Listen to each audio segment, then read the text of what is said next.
Hi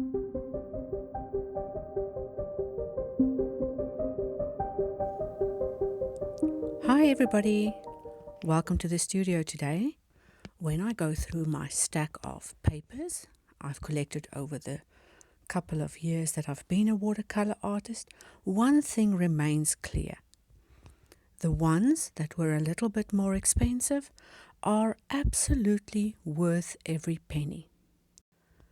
Those brands like Fabriano, Arch and many others I can name. One of my recent favorites is the Etcher Lab 50% cotton. So even if we are looking at brands that have been around for ages, or if we are trying new ones, there is value in the price. But every artist works in their own way. So as I welcome you into the studio today, I want to go for some muted tones. I'm painting some roses again. For this paper comparison, I decided to do a subject that I know I can do well and also very quickly. The only reason I used a little bit of gouache in the first mix of that very delicate pink is because I wanted it to be a little bit more fixed on the page and not as translucent as a pastel shade should be. Having a variety of colors to work with, and I'm not meaning 20 different colors, I'm talking about one shade with some variations, with dark edges in the middle and washed out edges on the outer rims. This is not a tutorial on how to paint roses today, it's a paper comparison. The paper I'm working with now is a 300 grams hot press paper. This enables the paint to glide over easily. There's not enough texture for the paint to get stuck inside the little crevices like you would do with cold press paper. The hot press helps for smoother transitions, and I often use it in portraiture. Selecting the correct paper for the project you are busy with will also help your end results. For landscapes, I'll suggest some cold press paper. For those really textural scenes, maybe rough will be better. And then when we are working with soft transitions, the hot press is by far the best. It's something to do with the sizing they use on the surface and of course that ironing out of the hot press. While I'm shaping and moving the water and color together to make the roses, I pay particular attention to the areas that I want darker and keep on tipping in more color or more saturated color to give it that real depth. On the outer edges, you'll see me dipping into water quite often as I feather out those outer petals. Working with a wet in wet technique for these specific flowers actually helps me in creating the soft transitions between colors. While the paint is still wet, it's easy to add in the extra saturation. And because we're working with good quality paper, the paper can handle that amount of water. As you can see, this is not a sketchbook that's been glued or gummed or stretched beforehand. It's straight from a sketchbook and everything is of a good quality. You will always have better results than when you start off with your student grade supplies.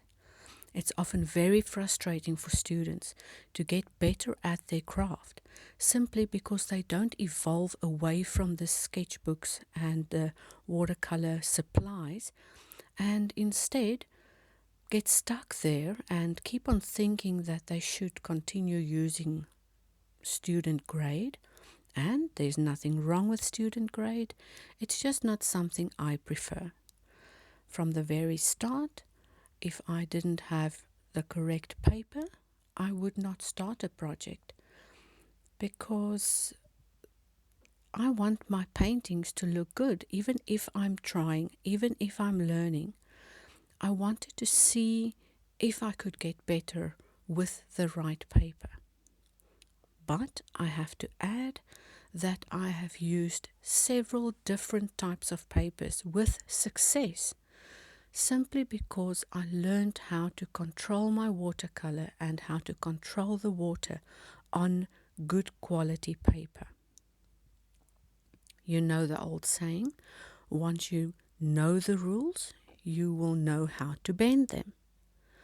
And the only way you can learn how the medium works is by actually using the proper artist grade quality.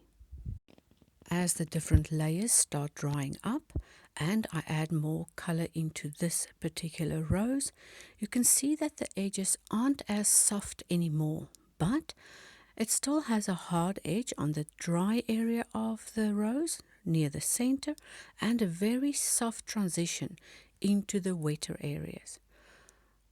I urge you to please use proper art supplies and then apply every single technique, even if you have to cover the front and the back of every page. I always suggest to my students to have smaller paintings on a page instead of trying to fill the whole page with one big thing. Rather start out with 4 small paintings on one sheet or one page, and then keep on trying the same technique. You can always go back and rework that, and if it doesn't work out, cover it with gesso and use another paint medium like acrylic or gouache. But don't give up and don't try and get to the end result with just one little practice piece. This is something you will have to do over and over again. Now you can have a lovely palette like this one, but if you've been around me for a while, you'll absolutely know that I like using less colors. And even in this painting today, I'm using a limited palette. I didn't take the little cakes out and arrange them so that you can see just the 4 or 5 I used. I actually had to just leave them in there and continue with the painting. So when you're buying art supplies, don't buy a set of 18 student grade paints. Rather buy 5 artist grade paints. That way, you'll have endless possibilities with the best quality art supply. My recommendations is always a cool red, a warm red, a cool yellow, a warm yellow, a cool blue and a warm blue, depends on which one you like. I tend to use ultramarine for the cool and the warm blue variations, because you can use any of the other 2 colors or any of the other 4 colors to actually manipulate that blue to become something else. And because we're not working with acrylic paint, you don't even need black and white. Those colors will be the only ones you need to work with. So buy the best quality you can afford and work with limited supplies. I will forever be the artist that will try new things over and over again, just so that I can improve. I never thought that I could ever be an artist, and here I am, through practice, through discipline and using proper art supplies.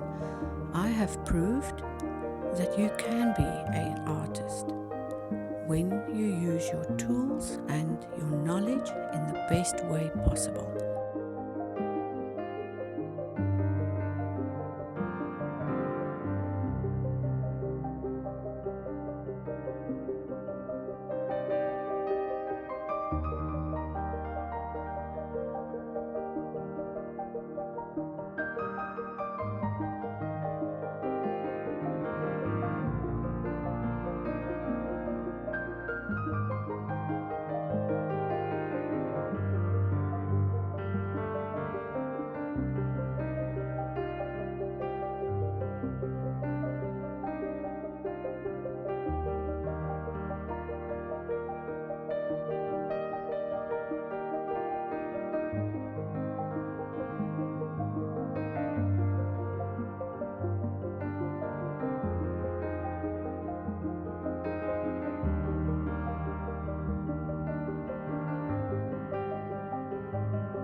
answer our question, how important is paper?